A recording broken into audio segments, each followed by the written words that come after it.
గోదావరి, కావేరీ నదుల అనుసంధానంతో తెలంగాణకు మరో ప్రమాదం పొంచి ఉంది.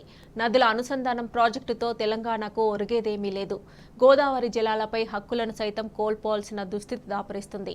రాజకీయ ప్రయోజనాల కోసమే కేంద్రంలోని బీజేపీ ప్రభుత్వం నదుల అనుసంధానంపై మొండిగా ముందుకెళ్తోందని ఇంజనీర్లు ఆగ్రహాన్ని వ్యక్తం చేస్తున్నారు.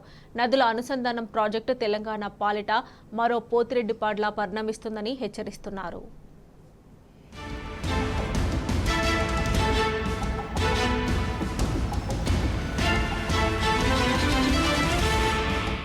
కేంద్రంలోని బీజేపీ సర్కారు తలపెట్టిన గోదావరి, కావేరి నదుల అనుసంధానం ప్రాజెక్టు తెలంగాణ పాలిట మరో పోతిరెడ్డిపాడులా మారుతుంది. శ్రీశైలం నుంచి చెన్నైకి తాగునీటి సరఫరా పేరిట కృష్ణా జలాలను యథేచ్ఛగా దోపిడీ చేస్తున్న ఏపీ ఇకపై గోదావరి జలాలను కూడా అదే విధంగా మళ్లిస్తుందా?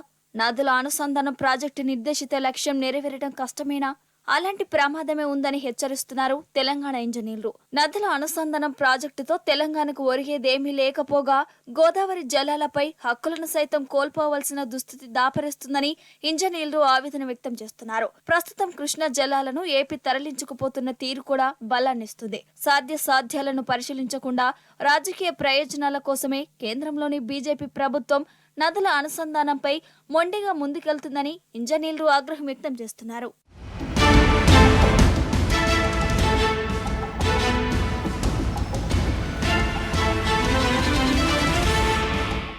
చెన్నై వాసుల దాహార్తిని తీర్చేందుకు మానవత దృక్పథంతో కృష్ణా బేసిన్లోని నాటి ఉమ్మడి ఆంధ్రప్రదేశ్, కర్ణాటక, మహారాష్ట్ర 5 టీఎంసీల చొప్పున మొత్తంగా 15 టీఎంసీల నీటిని అందివ్వాలని ఒప్పందం కుదిరింది. ఆ నీటి సరఫరా బాధ్యతను కృష్ణా బేసిన్లో దిగువన ఉన్న ఉమ్మడి ఏపీ ప్రభుత్వానికి కట్టబెట్టారు. మిగులు జలాల నుంచి ఏటా ఒప్పందం మేరకు నీటిని చెన్నైకి ఇవ్వాల్సి ఉంది. అంతవరకు బాగానే ఉన్న ఆచరణలో మాత్రం పెద్దన్న పాత్ర ముసుగులో చెన్నైకి తీరని ద్రోహం చేస్తూ కృష్ణా జలాల దోపిడీకి తెరలేపారు.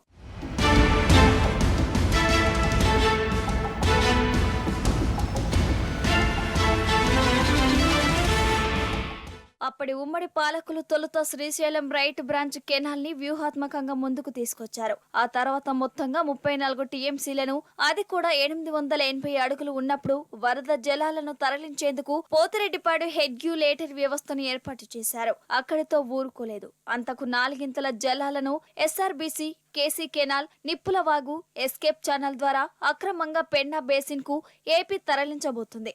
880 అడుగుల నుంచే కాదు, ఏకంగా 800 అడుగుల నుంచి నీళ్లను తీసుకుపోయేలా ప్రాజెక్టులను చేపట్టారు.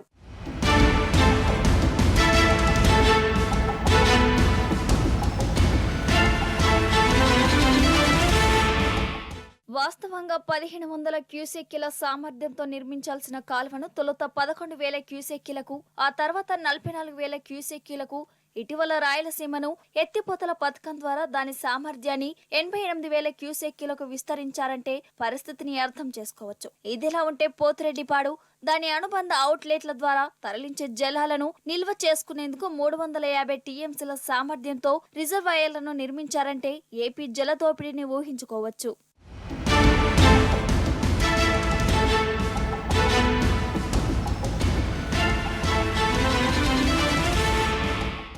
ఏపీ జలదోపిడి సంగతి అలా ఉంటే చెన్నైకి తాగునీటిని అందించాలన్న నిర్దేశిత ఒప్పందం ఆచరణలో అమలు కాలేదు. అంతరాష్ట్ర ఒప్పందాన్ని ఏపీ ప్రభుత్వం దశాబ్దాలుగా కాలరాస్తూ మదరాశిల గొంతును ఎండబెడుతుంది. ఒప్పందం ప్రకారం కేటాయించిన 15 టీఎంసీల నీటిని శ్రీశైలం నుంచి పోతిరెడ్డిపాడు హెడ్ రెగ్యులేటర్ నుంచి తెలుగు గంగ కాలువ ద్వారా తొలుత సోమశీల రిజర్వాయర్ కు, అక్కడి నుంచి కండలేరు రిజర్వాయర్ కు, ఆపై తమిళనాడులోని పూండి రిజర్వాయర్ కు తరలించారు. శ్రీశైలం నుంచి పూండి వరకు 406 కిలోమీటర్లు దూరం ఉంటుంది. కండలేరు, పూండి రిజర్వాయర్ మధ్య దూరం 160-170 కిలోమీటర్లు ఉంటుంది. అయినా ఒప్పందం మేరకు నీళ్లు ఇవ్వకుండా చెన్నై నగరవాసులను దశాబ్దాలుగా అరిగోస పెడుతుంది. ఏటా సగటున 100 టీఎంసీలకు మించి కృష్ణ జలాలను పోతిరెడ్డిపాడు ద్వారా మళ్లించుకుంటున్న ఏపీ 2 దశాబ్దాల కాలంలో చెన్నైకి ఏనాడు 10 టీఎంసీలకు మించి ఇచ్చిన పాపన పోలేదు.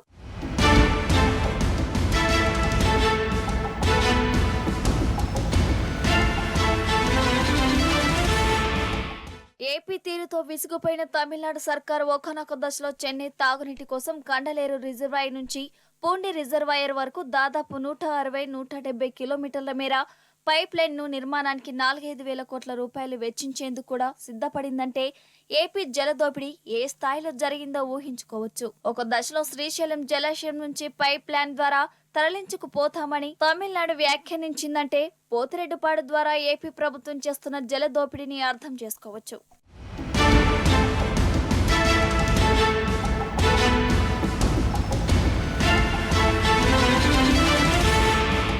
కేంద్రం నదుల అనుసంధానం ప్రాజెక్టు సైతం ఆచరణలో అదే తరహాలో మారనుందని తెలంగాణ ఇంజనీర్లు ఆందోళన వ్యక్తం చేస్తున్నారు.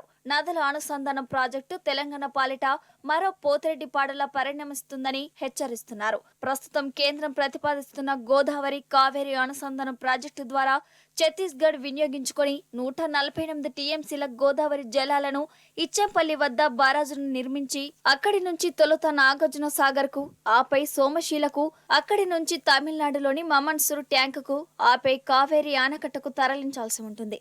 ఇందులో సోమశీల నుంచి తమిళనాడు సరిహద్దు వరకు దాదాపు 376 కిలోమీటర్ల కాల్వ తవ్వాల్సి ఉంటుంది.